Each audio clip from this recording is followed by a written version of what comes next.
Welcome to Larry's Library, and we are back in the unboxing room, day 2. If you missed yesterday's, there was a little action figure unboxing. But now I got all of my book orders for July are in. So, I've got a couple cartons from In Stock Trades. I've got something I got locally. I've got something I got from Amazon. And I got some eBay stuff and a Graham Cracker Comics order. That's a lot. But you know, sometimes I go over a little bit, but not too much. I almost made it in there, but I really didn't count the single issue stuff in that. Well, or the pro stuff here. So, I don't know. Let's get started. We'll do the IST stuff last. Oh, yeah, that's heavy. Okay. So, this is the latest issue of Savage Sword of Conan. The new magazine. How's the glare on that? I'll take it out. Of course, there's still got to be glare because it's very glossy. Even has a nice back cover image. Love that. So this is issue 9. It's the current issue. Just come out, what, last week or week before? I don't know. Not that long ago, and I got the Neil Adams cover here. And this time I went to probably what is the best one of the 3 to... About 3 local comic shops I got to choose from. And so, as you can see, this one does not have, it's not all beat up with with grooves where some idiot decided to shove it into a side shelf. If you don't know what I'm talking about, look at the last unboxing. Okay, so these were on sale at a pretty steep discount on Amazon. These are the hardcovers of Ready Player 1 and Ready Player 2. Yeah, like I said, I did get these from Amazon, and of course they came thrown in a box with no packing. So there, you know, there's a couple little scuffs on some of the end pages that I'm not in love with. I think it was mainly this one. I don't know. It's probably not going to get picked up on the camera, but there's some end page damage a little bit, but it's not too bad. And I have flipped through all of these. It does not have that weird glued-on page repair that my paperback had, of Ready Player 2. And I showed that in I don't know, I showed it in a video somewhere. If you want to look at that. I don't remember which video that was in, but anyway. So I got these to replace the paperbacks. I mean, you know, I'm partial hardcovers anyway, so there you go. Now, anybody that's spent very much time watching my videos probably knows that I don't really collect single issue regular size comics. I say I don't really because I still have a pretty good size collection of those. And I'm still reading through a short box of unread singles. And as I come to series in that, I don't know what that was, in that box, I sometimes have to go back and get a few back issues to finish those off. And here's an example of that. Now, if this is from, well, let's do the eBay first. From eBay, of course. And if, see if I can get this open without damaging anything.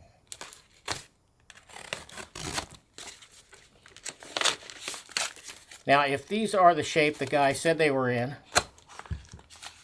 I will update the description of this video and put a link to that guy's eBay store.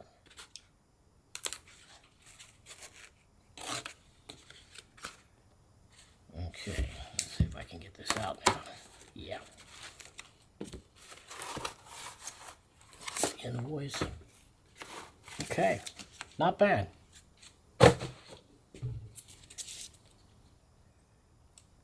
Okay, I guess I should have done it the other way around, but that's okay.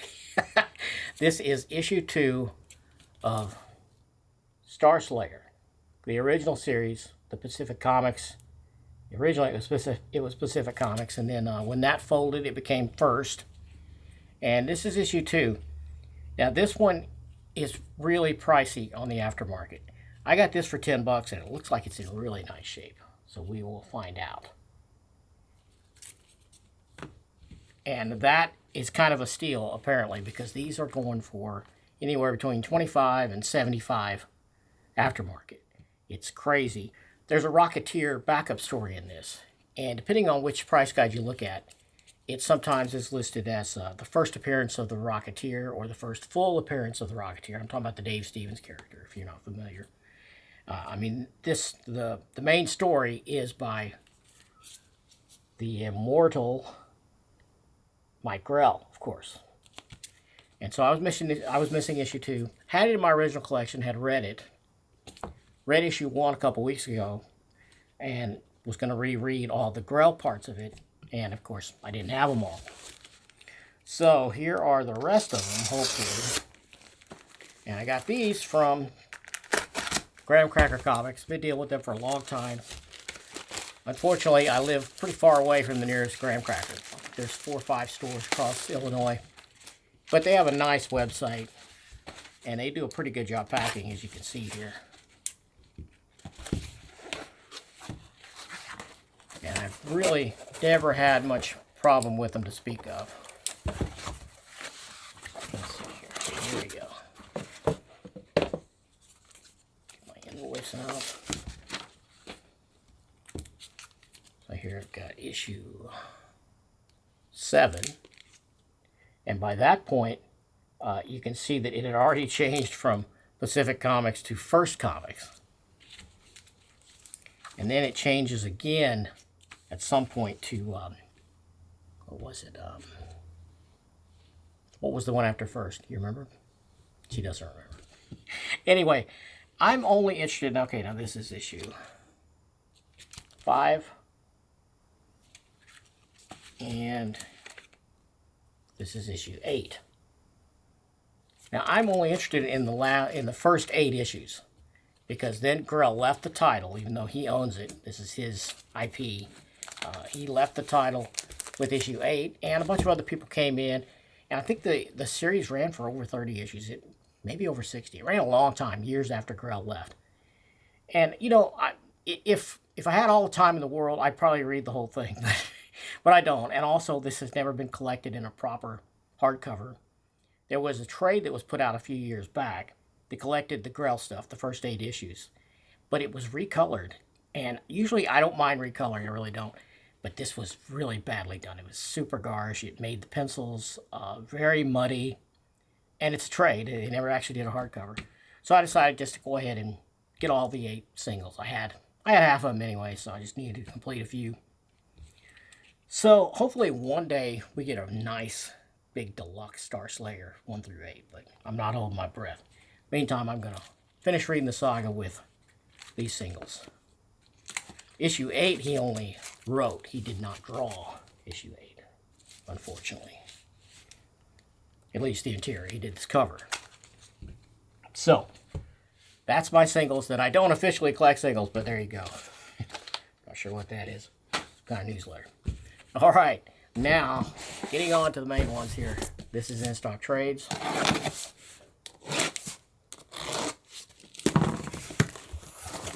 Box number 1 here. And as usual, you have a nice insert, custom insert. You can see that. Now, can I get them out? Okay. I'm not going to throw these because I'm keeping those inserts.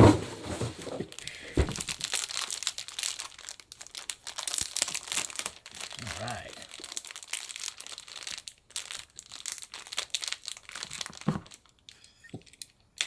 This takes too long. I will speed it up in post, of course. Can I get it out? Can I get it free? Yes, I can.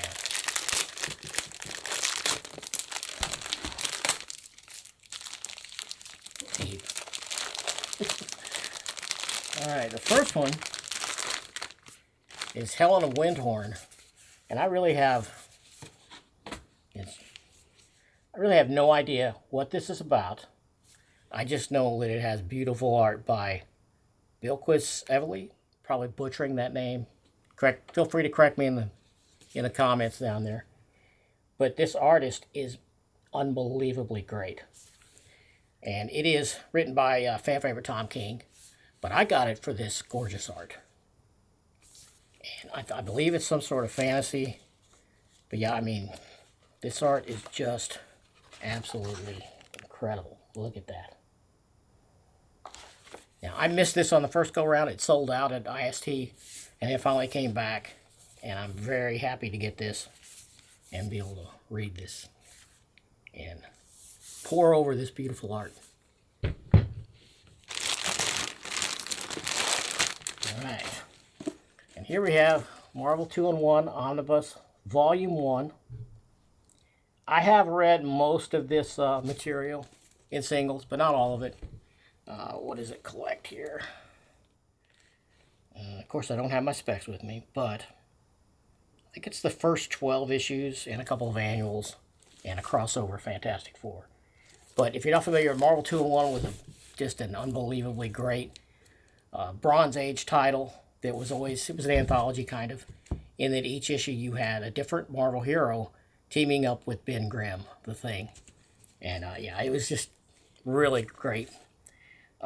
Great stuff. I mean, you know, there were different teams on it, so the quality would vary from issue to issue. But overall, it was so fun.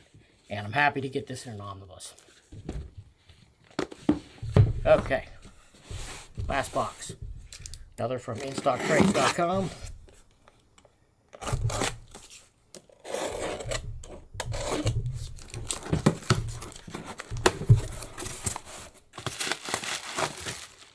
This one also has the cool cardboard insert, and I can lift this one because there's no Omni in here, I don't think. I actually forget what's in here, so we'll find out together. All right. I can get my invoice out of here. I don't want to dox myself. You already did. I already did. I can apply a blur if I did. My producer telling me, you already doxed yourself. I can blur that in post. Okay. So this was the last volume of Canto that I needed. This is volume 5 of Canto. These little standard size hardcovers, but they're really good quality. And I have read the first volume, but not the ones after that. Now, if anyone knows, does the saga end at volume 5? I know it's the last one published thus far, but is that the end of it? Let me know down below if you have the answer to that. Now I have Philadelphia, Volume 2. And while this does not complete the saga, I think it completes the story started in Volume 1. The book was canceled shortly after that, I think. But now I got Volume 2, and if you've seen my top 10 favorites so far, I'll link it up above. Top 10 reads so far of 2025. Philadelphia Volume 1 is in that list because it was so freaking good. It was really good. So now I got Volume 2. And now, there we go. I have Blue Book, the Library Edition, Volume 1. Lots of people have reviewed the first arc or so of this, and this has, I think, the first 2 arcs in this big-ass format that I love here. Like, there's Philadelphia next to it. Philadelphia is a deluxe, which is oversized. Here's a standard size hardcover. And then here's the library size, so give you an idea. Anyway, this is this collects UFO tales from the past mostly. Supposedly real encounters, I think, most of them. And it's by James Tynion and Michael Avon Oeming, who I know from his work with Brian Michael Bendis on Powers. So, happy to get this. I don't know how long this is going to go. It's got a 1 on it, so I'm expecting we're going to get 2 at least. But I haven't read any of it in any format, so I know that one of the stories, I think the one pictured here on the cover, is a story that was adapted into a made-for-TV movie, which I can't recall the name of it, but it was about a couple, a supposedly real story, that were traveling on the highway and they get abducted by a UFO. They're a married couple, and in the TV movie, the main character was played by James Earl Jones. I think it was like late 70s, this made-for-TV movie. I was a little kid, but I remember that story. It was awesome. I wish I could recall the name of the movie. Maybe I'll look it up and I'll put it up on the screen here if you want to check it out. I know it's listed on IMDb, but anyway, so that story as a comic book, you know, in comic book form is in here, among others. I know Mary of Miriam's Bookstagram, I'll link her since I mentioned her. she read the first arc of this in trade and she liked it a lot. So that's a pretty glowing review for me. If Mary liked it, it's probably pretty damn good. So check out. Got a lot of goodies this time. Quite pleased with that. And I got my singles. I got the latest Savage Sword. I'm glad I had time to get this done. I'm a little sick right now, but I powered through it, so thanks for watching.